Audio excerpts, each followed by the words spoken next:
Let us move to Prime Minister's questions. Christine Jordy. Question number 1, please, Mr. Speaker. Watch this. Yeah. Mr. Speaker, on Monday, I was honoured to join President Macron to mark Armistice Day in Paris, and together we paid tribute to the fallen of the First World War and all subsequent conflicts who made the ultimate sacrifice for the freedom that we enjoy today. Mr. Speaker, I also attended the COP summit. My focus, as ever, was on British energy security and the jobs of the future that should be with these shores, central issues of concern to people in this country. It is also Islamophobia Awareness Month, and I reaffirm our commitment to standing against discrimination and racism in all its forms. Mr. Speaker, this morning I had meetings with ministerial colleagues and others. In addition to my duties in this House, I shall have further such meetings later today. Christine Jordy.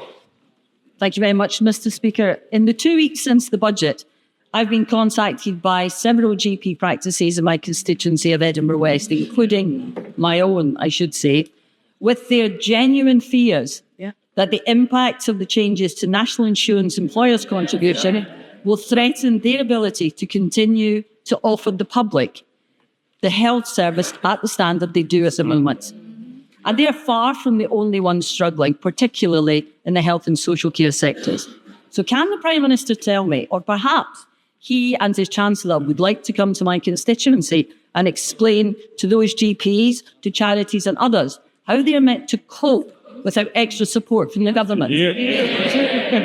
Look, Mr. Speaker, what I would say is this: because of the tough decisions that we took, we have put forward a budget with an extra, Mr. Speaker, an extra £25.6 billion for the NHS and for social care. That includes an increased carers allowance and £600 million available to deal with the pressures of adult social care. We will ensure that GP practices have the resources that we need, and the funding arrangements between the NHS and contractors will be set out in the usual way. Lord Hutton. Mr. Speaker, members have raised their concerns with a range of damaging policies pursued by the Leader of the Opposition. This includes voting against critical investment for our NHS, stating that maternity pay is excessive and the minimum wage a burden, and even backing harmful fracking when last in government. So is the Prime Minister aware of any attempt by the Leader of the Opposition to justify these dangerous positions which would cause untold damage to communities like mine in South Dorset? This government has given millions of people a pay rise of £1,400 by boosting the minimum wage. We strengthened parental leave with better rights for parents, put huge investment into our schools and NHS, and all of that whilst ensuring that pay slips of working people have not been affected. It's clear whose side we're on, the working people of this country. Now, I haven't heard the Leader of the Opposition clarify why she opposes all these things, but now is her chance. Leader of the Opposition, Kemi Badenoch. Mr. Speaker, the Prime Minister can plant as many questions as is like with these backbenchers. But at the end of the day, I'm the one he has to face at the dispatch box. And I welcome him, Mr. Speaker. I welcome him back from... Mr. Speaker, I welcome the Prime Minister back from his trip to Azerbaijan, where he has unilaterally made commitments that will make life more experienced for everyone back home. Speaking of making life... What? Somebody's suggesting reading. I think if you notice, the Prime Minister also reads. So please get that. And Mr. Speaker, I can pre-prepare my questions, but he needs to answer from his mind. Speaking of making life... Responsible for the answers. So he has made life more expensive with his unilateral commitments. But speaking of making life more expensive, will the Prime Minister confirm that he will keep the cap on council tax? Mr. Speaker, she talks of the trip to COP. I'm very proud of the fact that we're restoring leadership on climate to this country from the UK, because that will be measured in lower bills, on energy independence, and the jobs of the future.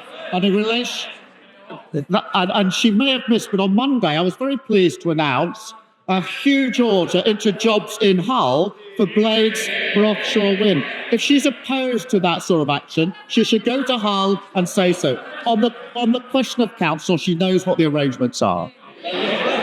Kemi Badenoch. I think the House would have heard that the Prime Minister could neither confirm nor deny whether there was a cap in council tax was being raised. So I will ask him this question. How much extra does he expect local authorities will have to raise to cover the social care funding gap created by the Chancellor's budget and increases in employers' NI? He told the member for Edinburgh West just now that he was covering social care. How much extra does he expect local authorities to raise? It's all very well, this knockabout, but not actually listening to what I said 3 minutes ago. There's a bit of a fundamental failure of the leader of the opposition. I just said £600 million. I repeated £600 million. That he has repeated that number because he has probably not listened to the Labour-run LGA, who said that with no separate funding for the Chancellor's budget announcements, care providers will likely see increased costs, which will cost councils more, and all of the £600 in grant increase he is giving will not cover what is required for adult social care. It is clear that they had not thought through the impact of the budget, and this is the problem with having a copy and paste Chancellor. Did they not realise that care homes, GP surgeries, children's nurseries, hospices, and even charities have to pay employers' NI? We have put more money into local authorities than they did in 14 years. We're left in an absolutely catastrophic state. We produced a budget which does not increase tax on working people, nothing on the payslip, investing in our NHS, investing in our schools so every child can go as far as their talent will take them, investing in the houses of the future. If she's against those things, she should say so. Mr. Speaker, I'm not against any of those things, but of course not. None of us are against any of those things. But he has confirmed that he does not know what is going on. The Prime Minister probably does not realise that on Monday, the Ministry for Communities, Local Government and Housing revealed the councils will need to find an additional £2.4 billion in council tax next year. That's a lot more than 600 million. I know that he's been away, but did the Deputy Prime Minister, who runs that department, make him aware of their £2.4 billion black hole?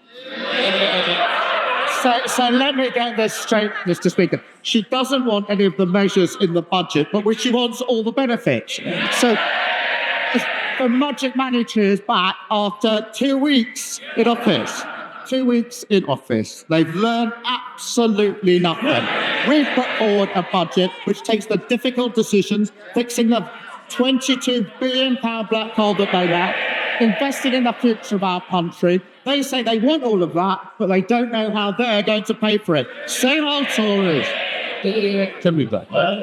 Mr. Speaker, even he has to admit that they fiddled the fiscal rules. The OBR has actually said that they don't recognise where the additional growth is going to come from. The fact is, Mr. Speaker, the rise in employers' national insurance is going to be a disaster for small businesses around the country.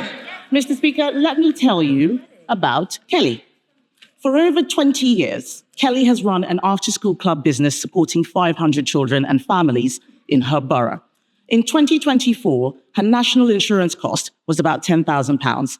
In April, this will rise to £26,000. That is a 150% increase in costs from the budget alone. What is the Prime Minister's message to Kelly and the 500 families her small business supports if it goes under? I would say this to Kelly. We inherited a very badly damaged economy. We inherited a £22 billion black hole, and we were not prepared to continue with the fiction. We stabilised. Ms. Lopez, I'm sure I couldn't expect better from you as a PPS as well, Prime Minister. I would say to Kelly, we are fixing the mess that we were left. We're investing in the future of our country. I would also say to that the Leader of the Opposition, week 2, wants all the benefits from the budget, but has no way of saying how she's going to pay for it. Same old mistake over and over again. Mr. Speaker, he has nothing to offer except platitudes. And the fact is that they do not know what they're doing. Their ideological budget was designed to milk the private sector and hope nobody would notice. Now his cabinet ministers are all queuing up for public sector bailouts to his tax mess. If he is going to bail out the public sector, then can he tell us this? Does he think it is appropriate, as the Ministry for Housing has done, to approve a 4-day week for councils that is not flexible working, but is actually part-time work for full-time pay? Questions based on what we're actually doing are usually better than fantasy questions made up. Mr. Speaker, what did they deliver in 14 years? Low growth, stagnant economy, a disastrous mini budget, a £22 billion pack-up, and now she wants to give me advice on running the economy. I don't want to be rude, but no, thank you very much.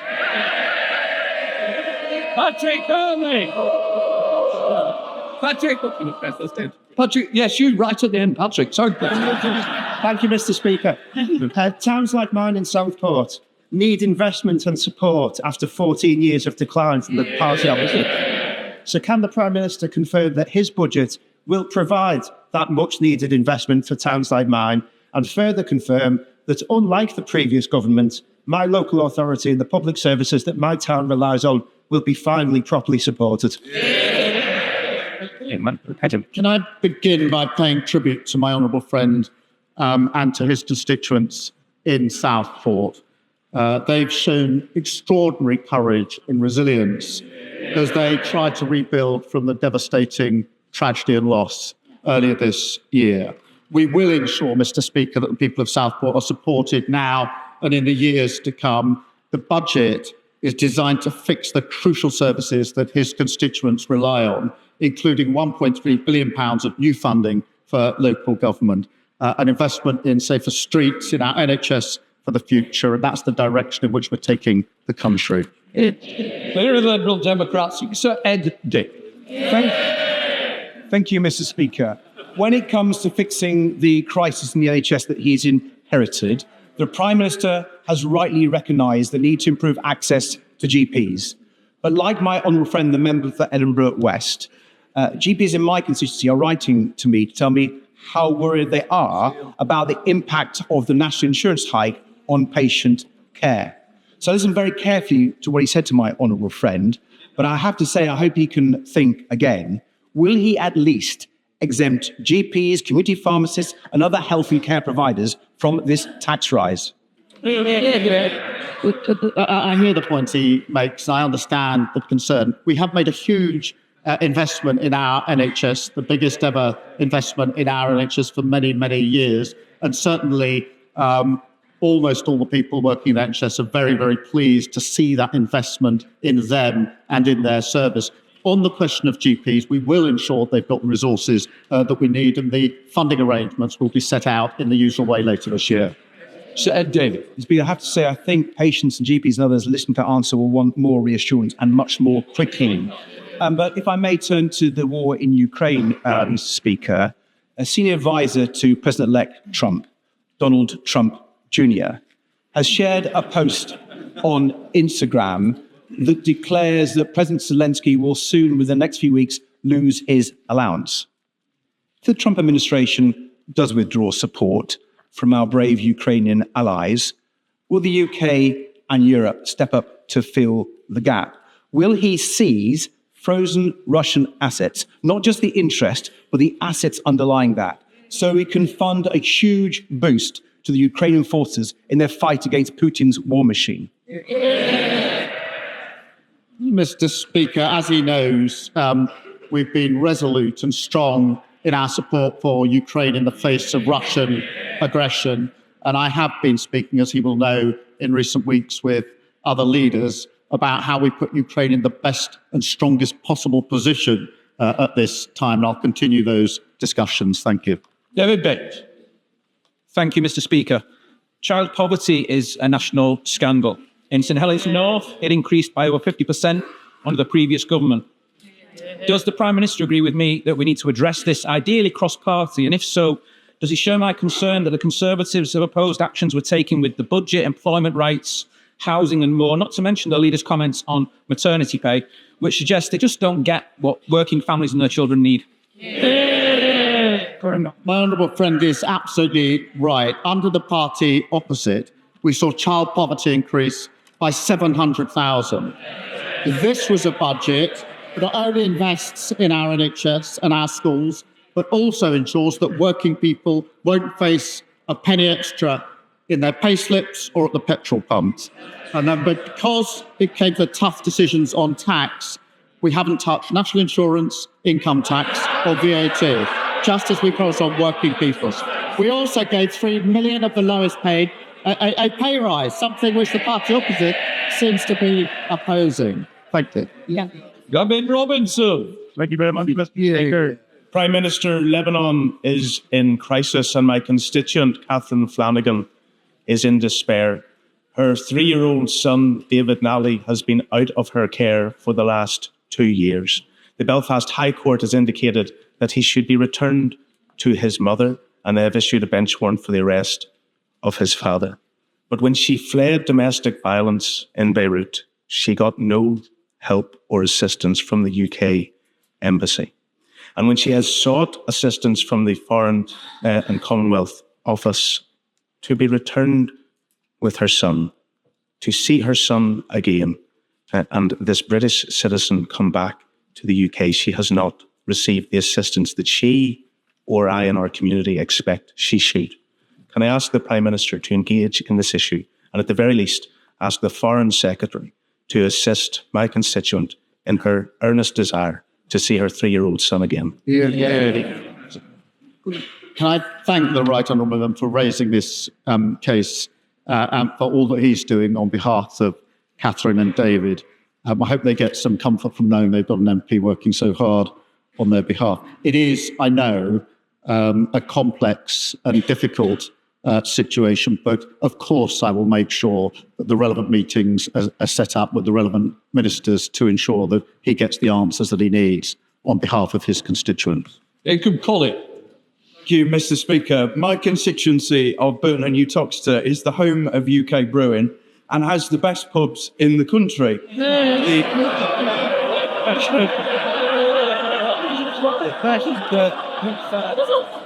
The Prime Minister is welcome to join me for a pint in sampling the very best beer in the world. As this government looks to reform business rates and consult on the changes, will the Prime Minister commit to ensuring that pubs and hospitality have a seat at the table? Mr. Speaker, last time I went to my honourable friend's constituency, I got to see the fantastic South Derbyshire College. I look forward now to testing his proposition that he has the best pubs in his constituency on some future occasion. But pubs and breweries are such an important part of our culture and of our communities. And that's why the budget delivered an £85 million per year tax cut for pubs, reducing the duty on a pint. We also delivered a 40% relief on business rates for next year and permanently lowering them for the year after. We're protecting small businesses by more than doubling the employer allowance to £10,500. Thanks, Neil Shuster. Thank you. In the past week, there have been reports of more schools who are slated for closure as a direct consequence of the Prime Minister's ideologically driven policy to introduce VAT on school fees and increase national insurance contributions. This will be a pattern seen up and down the country and will lead to staff being unemployed and pupils and parents being cast adrift. Will the Prime Minister do the decent thing and abandon this policy and apologise to those affected? But I do understand the concerns of those that save to send their children to private school because they believe in aspiration and opportunity. What I would say is that every single parent shares that aspiration and opportunity, whichever school they send them to. Under the last government, we didn't have enough teachers in basic subjects in our state secondary schools. They were prepared to tolerate that. I'm not. Thank you, Mr. Speaker. 3 million people across the country, including an estimated 70,000 in Wales, will benefit from Labour's budget measures on the minimum wage and the national living wage. Contrast that with the leader of the opposition, who said minimum wage was hurting businesses, or the shadow chancellor, who called minimum wage a burden. Does the Prime Minister agree with me that those comments underline that the Tories have no interest in protecting working people or boosting the income of the lowest paid? Mr. Speaker, it was the last Labour government that introduced the national minimum wage. In the teeth of opposition from the party opposite, I'm proud that this government has now increased it by over 16%. That means an increase of over £2,500 a year for a full-time worker who are aged 18 to 20. Whether it's our employment rights bills or decisions at the budget, this is a government that is proudly on the side of Britain's working people. Thank you, Mr. Speaker. Now that Sue Gray has remarkably turned down the opportunity to be the Prime Minister's special envoy to the nation, will the Prime Minister now finally admit that it was an invented job on taxpayers' money from one of his cronies? And if it wasn't, is he going to hire a new one? It wasn't. I've told you about it. Mr. Speaker. Thank you, Mr. Speaker. I represent loads of hard-working mums and dads in Tipton, Wednesbury and Coseley. Last week, the leader of the opposition's campaign chair, Rachel McLean, said it was not the right decision for the Tories to expand childcare provision. Will the Prime Minister confirm that this Labour government believes in supporting working families and will work to get them the childcare they need? Let me be absolutely clear. This government is committed to making childcare more affordable and accessible. The party opposite voted against making life easier for working families. They've learned absolutely nothing. We're committed to £1.8 billion to expand access across childcare, creating 3,000 new school-based nurseries and family hubs. And I'm proud that we're taking the country in the right direction.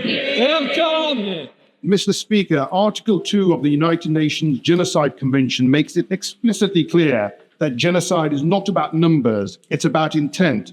And the intent of the Israeli government and the IDF has been explicitly clear in words and in actions over the past 400 days. More than 45,000 innocent men, women and children killed.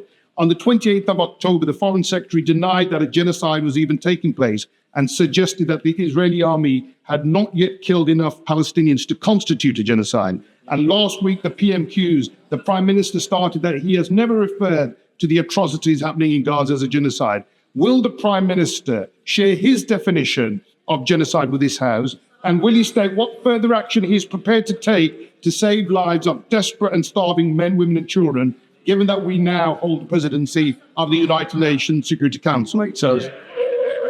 It would be wise to start a question like that by reference to what happened in October of last year.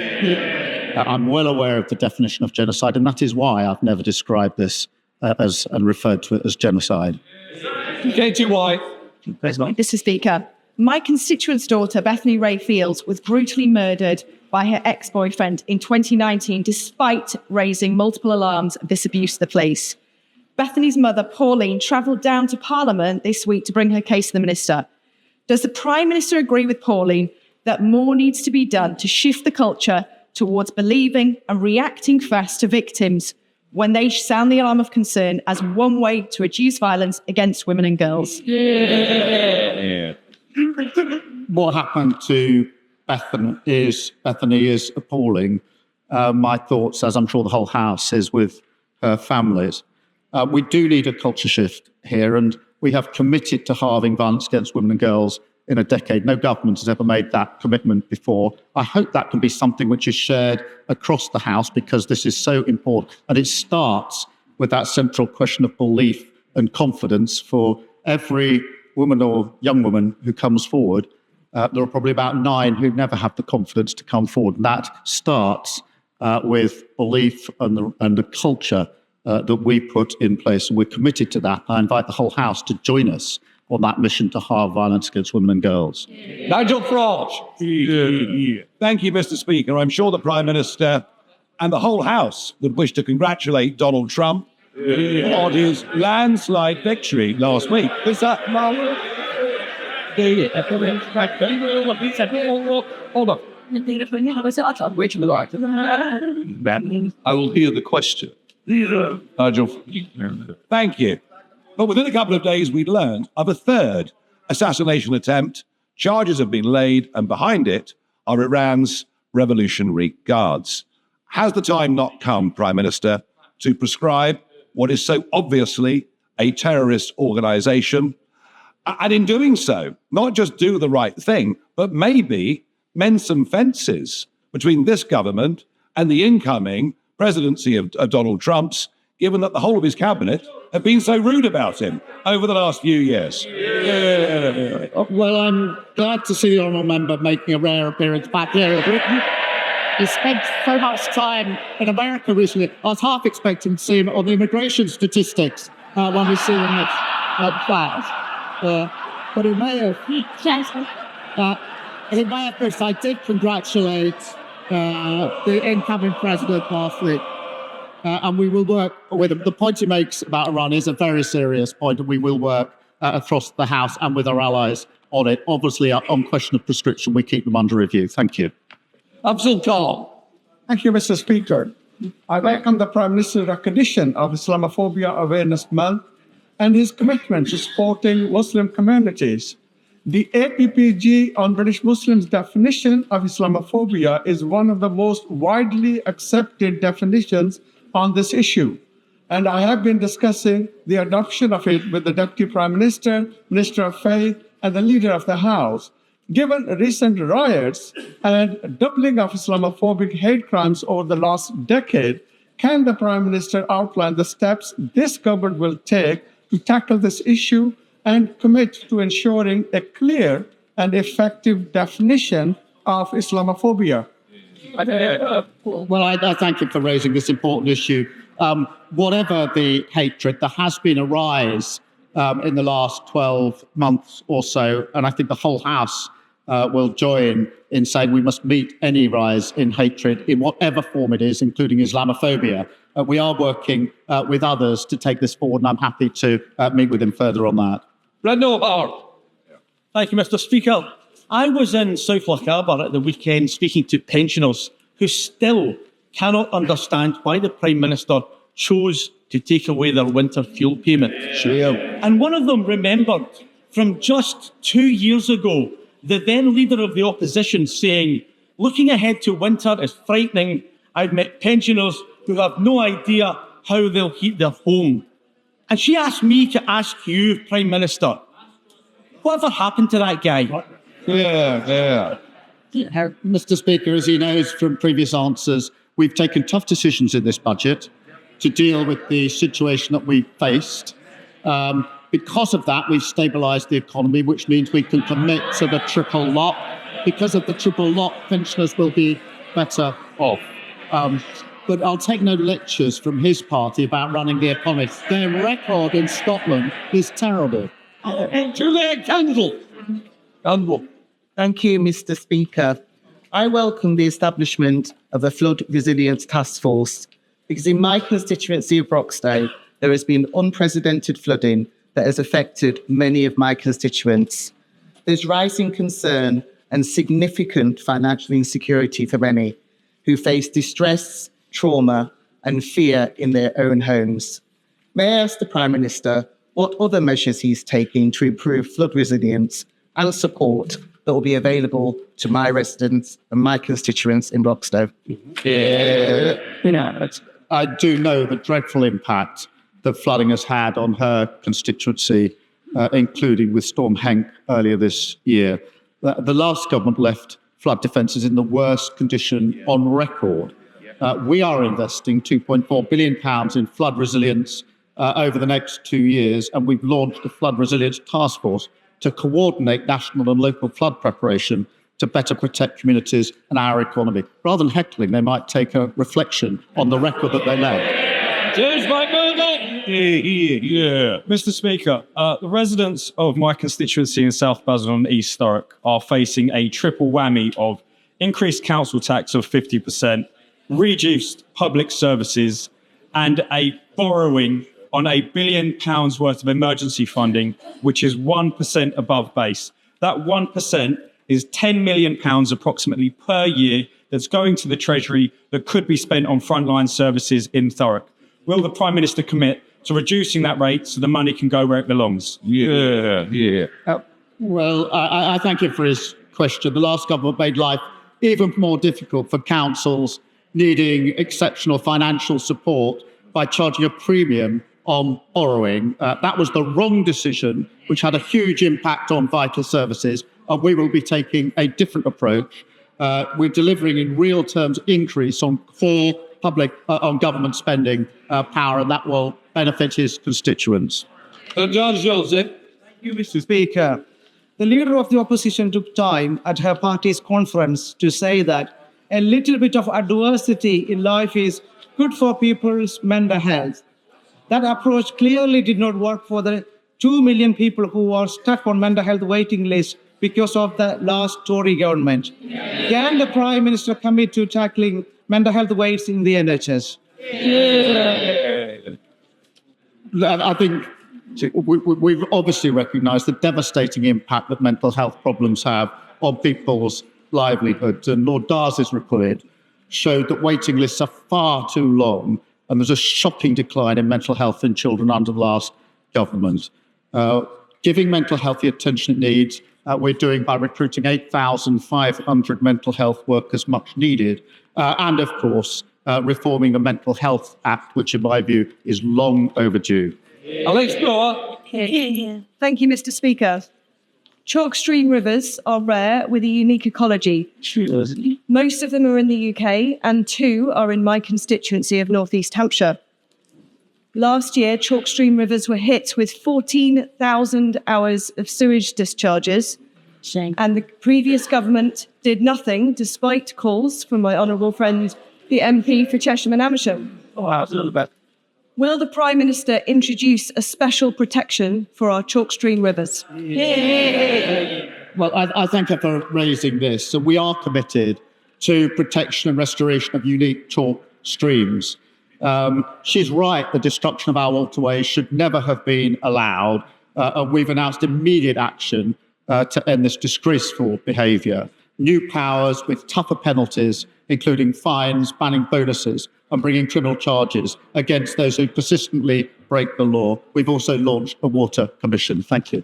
Thank you, Mr. Speaker. I welcome the Prime Minister's leadership on an international scale to smash the criminal gangs that smuggle people across the border.